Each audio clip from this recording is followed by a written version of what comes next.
15 তারিখে কোর্টের অর্ডার থাকার পরেও পুলিশ ব্যর্থ হয়েছে তাদেরকে নিরাপত্তা দিয়ে নির্বাচন আপনার নমিনেশন কেন্দ্রে নিয়ে যেতে।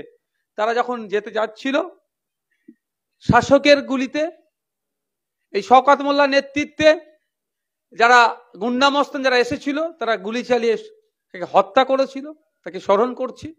আমি আরো স্মরণ করব, গণনা কেন্দ্রের দিনে পুলিশ যেভাবে গণহত্যা চালিয়েছে তার মধ্যে আমাদের পার্টির দুজন সক্রিয় কর্মী ছিলেন, রাজিবুল গাজীকে আমি স্মরণ করছি, হাসান আলী মোল্লাকে। 11 তারিখ রাত্রে গণনা কেন্দ্রের বাইরে পুলিশ নির্বিচারে গুলি চালিয়ে আমাদের দুটো কর্মীকে হত্যা করেছে।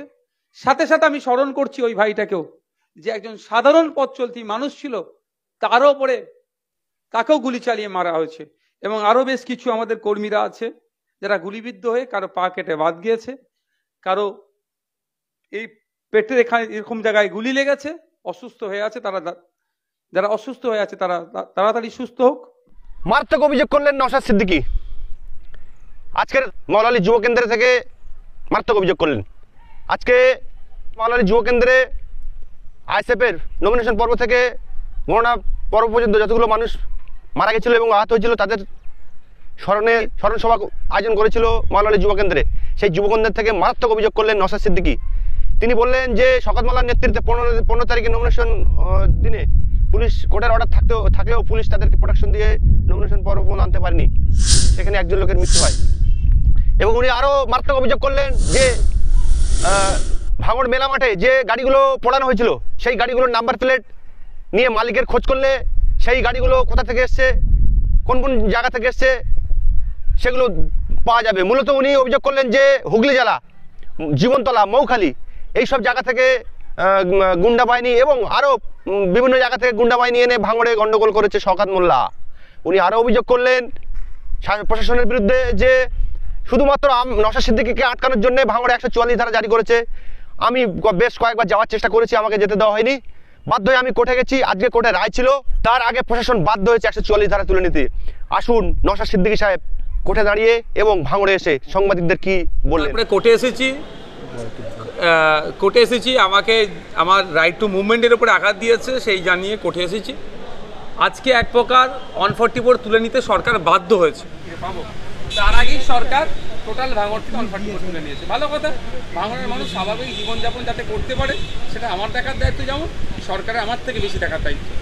আশা করব সরকার ভাঙড়ে শান্তি ফিরিয়ে নিয়ে আসা এবং যারা কালপিট বাইরে থেকে গুন্ডা মস্তান নিয়ে এসে শাসকেরও যারা গুন্ডামি মস্তামি গোলাগুলি গুলি চালিয়েছে, বোমাবাজি করেছে, তাদের বিরুদ্ধে কঠিন ব্যবস্থা নেবে।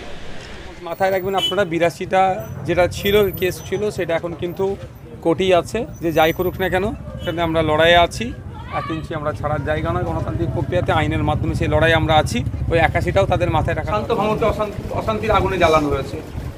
ভাঙড়ের কি তৃণমূল কংগ্রেসের উচ্চস্তরের নেতা বা আইএসএফের নেতা এখন আর কেউ তো মারামারি হানাহানির পক্ষে নয়। তৃণমূল কংগ্রেসের বাইরে থেকে গুন্ডামস্তান নিয়ে এসে ভাঙড়কে উত্তপ্ত করা হয়েছে। হ্যাঁ, কিছু কিছু আছে তৃণমূল কংগ্রেসের উচ্চস্তরে, তাদেরকে আমরা নজরে রেখেছি, তাদের সাথে আমরা আইনি লড়াই লড়বো। আজকে ভাবছি শওকত মোল্লা শেল্টার দিচ্ছে, কালকে শওকত মোল্লা যখন ফেসে যাবে না, এদের পাশে কে থাকবে সেটাও দেখবো। আরাবুল সাহেবের পুত্র যেভাবে তাকে উত্তপ্ত করিয়েছে এর জবাব আগামী দিনে দিতে হবে। কিন্তু একই অভিযোগ তো আপনাদের বিরুদ্ধে উঠছে যে বাইরে থেকে আপনারা অনেক লোক। আমি দেওয়ান থেকে বলে আসছিলাম যে ভাঙড়ের এক্সিট এন্ট্রি পয়েন্টগুলো সিসিটিভি যেগুলো যা সব প্রিজার্ভ করা হোক। যত গাড়ি এই পিরিয়ডে ভাঙড়ে ঢুকেছে বার হচ্ছে প্রত্যেকের নাম্বার নিয়ে তাকে ইনভেস্টিগেশন করা হোক। যদি মনে হয় একটা লোক নওশাদ সিদ্দিকী বা আইএসএফ বাইরে থেকে নিয়ে আসা হয়েছে, যদি প্রমাণ কেউ দিতে পারে আমাদেরকে যে শাস্তি দেবে মেনে নেব। আর আপনারা দেখেছেন যে বিজয়গঞ্জ বাজারে কয়েকটা গাড়ি পোড়া ছিল, যেখানে গাড়ির নাম্বার তখন হুগলির নাম্বার, জীবনতলা রুটে, আপনার মৌখালী রুটে বা ওই দিকের রুটের গাড়ি সব এগুলো ছিল, টেকারগুলো ছিল। তাদের মালিকগুলোকে জিজ্ঞাসাবাদ করলে দেখতে পাবেন সব শওকত মোল্লা ভাড়া করে নিয়ে এসেছে। তাতে কারা ছিল গুন্ডা মস্তান, মৌখালী যে দিক থেকে গুন্ডা মস্তান নিয়ে এসেছিল। কিন্তু এই যে ঘটনাগুলিতে আপনি এলেন দলীয় বিভিন্ন অভিযোগ, পুলিশি আইরানি থেকে শুরু করে যা অভিযোগ আছে সেগুলো শুনছি, যেগুলো সমাধান অনুষ্ঠান করার দরকার সেগুলো করছি। অন্যথায় যে বোর্ড গঠন হবে বলে নোটিশ পাঠাচ্ছে সে বিষয় নিয়ে কথা হচ্ছে, আলোচনা হচ্ছে। গণনার পর তো আপনি বারবার আসতে চেয়েছিলেন, দেখুন আমাকে অনৈতিকভাবে 144-এর দোহাই দিয়ে আটকে রাখছে, আমার রাইট টু মুভমেন্টের উপরে আঘাত দিয়েছে, সেই জন্য আমি কোর্টের দ্বারস্থ হয়েছি। অবশেষে রাজ্য সরকার বাধ্য হয়েছে নাহলে কোর্টে তার মুখ পড়তো। 144 তুলেছি, মামুরে এসেছি, মামুরের মানুষের পাশে থাকবো, দুর্নীতিকর্মীদের পাশে থাকবো, যারা আক্রান্ত হয়েছে তাদের পাশে থাকবো। হ্যাঁ অবশ্যই 144 করে বিরোধী শক্তিকে আটকানোর জন্য, আইএসএফকে আটকানোর জন্য, নওশাদ সিদ্দিকীকে আটকানোর জন্য করেছে। আর আমরা জিজ্ঞাসা করবো ভাঙড়ের বাসীকে যে হাঙর কারা। মুখ্যমন্ত্রী তো হাঙর বলেছে, কারা জানতে চাইবো আপনারা কি হাঙর? তাহলে নিশ্চিতভাবে তৃণমূলের কিছু হাঙর আছে, তাদেরকেও জিজ্ঞাসা করা হবে, তৃণমূলের নেতাদেরকে জিজ্ঞাসা করবো আপনাদের মধ্যে হাঙর কারা। সেটা বলতে পারছি না, তাদের কি রাজনৈতিক অবসান দিয়ে আছে। তবে তারা এক শাসক 144 ডিপ্লয় করেছিল শুধুমাত্র নওশাদ সিদ্দিকীর মুভমেন্ট আটকানোর জন্য, আইএসএফকে রক্ষার জন্য। পুলিশ ব্যর্থ। পুলিশ তো আইএসএফের ঘরে কর্মীর বাড়ি বাড়ি ঢুকে যাচ্ছে, বাড়ির মধ্যে ঢুকছে কোনো মহিলা পুলিশ ছাড়া, আইন বহির্ভূত কাজ করছে। তৃণমূলের লোকের নেতাদের বাড়িতে ঢোকার সাহস আছে? যাদের বাড়ি বোমাগুলি পিস্তল যে এখন সারি সারি করে রাখা আছে তাদের বাড়ি যাক না। যে ভোট পিরিয়ডে আমরা বলেছিলাম, বেশ কিছু গাড়ি নাম্বার দিয়েছিলাম পুলিশের আধিকারিকদেরকে, সেই গাড়িগুলো ধরলে এই বোমগুলি পিস্তলে ভাঙলে ঢুকতো না। এখন বোম উদ্ধার হচ্ছে বা কি করছে, 2-4টে ফেলে রেখে আইএসএফ নামে দৌড় দেওয়ার চেষ্টা করছে। অবশ্যই আমি যেমনভাবে মানুষের পাশে থাকতাম আগামী দিনেও থাকবো। আপনার বহু অঞ্চল সভাপতি যারা হচ্ছে কি করবে ভাই? মিথ্যা কেস দিয়ে তাদেরকে অ্যারেস্ট করা হচ্ছে, হেনস্থা করা হচ্ছে, পিছিয়ে নিয়ে তাদেরকে মারধর করছে, কি করবে বলুন? অনৈতিক কাজ করছে তাদের সাথে, সেই জন্য এখন একটু দূরে সরে আছে। আপনাদের অনেক জয়ী প্রার্থীরা জেলবন্দি, সেদিকে তৃণমূল ভোট গঠনের চিন্তা ভাবনা করছে। দেখুন একটা কথা, আইনের ঊর্ধ্বে কেউ নাই। আমাদের 81-82টা নিয়ে কেস হয়েছে, আপনারাও জানেন, সেই কেসের কিন্তু এখনো রায় হয়নি। কারণ যতই মিষ্টি খাক না কেন তৃণমূলী বন্ধুরা প্রস্তুত থাকুক, কোর্টের রায়, সিঙ্গেল বেঞ্চ আমাদের পক্ষে রায় এসেছিল, ডিভিশন বেঞ্চে আছে, প্রয়োজনে আমরা সুপ্রিম কোর্টে যাব, মিষ্টি খাওয়ার স্বাদ ভুলিয়ে দেবো আইনের মাধ্যমে। আগস্টের 11-12 তারিখের মধ্যে তৃণমূল ভোট গঠন করছে, সেক্ষেত্রে আপনাদের কোথাও ভালো? দেখুন আমরা অনৈতিক পন্থা অবলম্বন করবো না, আমরা আইনি লড়াই যদি লড়া যায়, আমাদের আজকে গতকাল কি বলেছে সেটা আইনি লড়াই করবো, আমরা বেশি শক্তি দিয়ে কাউকে আক্রমণ করতে পারি। মোস্তানদের জেড ক্যাটাগরি লাগে, আর এই নওশাদ সিদ্দিকী রোগা পাতলা। কি বোঝাতে চাইলেন শ্রমিক লাইডি? আসুন না, উনি কি বললেন শুনে নি। বিরাট মস্তান, পুলিশ নিয়ে ঘুরে বেড়ায়। এমন বড় মস্তান যে ওয়াই ক্যাটাগরি থেকে জেড ক্যাটাগরি হয়ে গেল।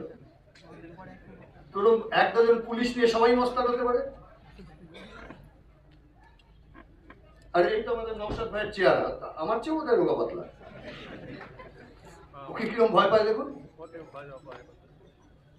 শাসকরা ভয় পায় আসলে মানুষকে, তার কারণ নওশাদ মানুষের প্রতিনিধি। নওশাদ সমস্ত বিরোধী দলগুলোর বিধানসভায় একমাত্র কণ্ঠ। তো 40 দিন ওকে জেলে আটকে রাখলো, তাতে বিরোধীদের আন্দোলন কিছু আটকালো নাকি? না নওশাদ ভয় পেল? কিছু হলো?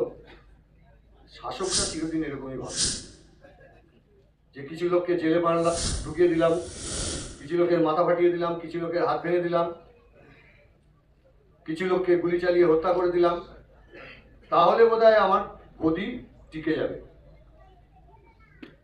আরে মমতা বন্দ্যোপাধ্যায় তো কোন ছাড়, কত বড় হিটলার, যার ভয়ে গোটা পৃথিবী কেঁপেছিল, সেই হিটলারকেও শেষে আত্মহত্যার রাস্তা বেছে নিতে হয়েছিল।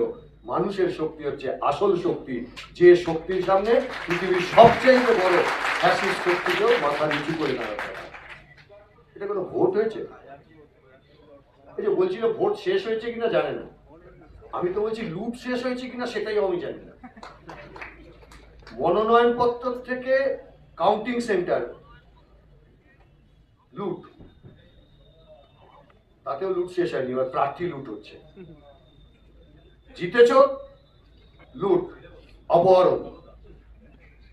সব পঞ্চায়েত আমার চাই। কেন চাই? কারণ সব টাকা আমার চাই।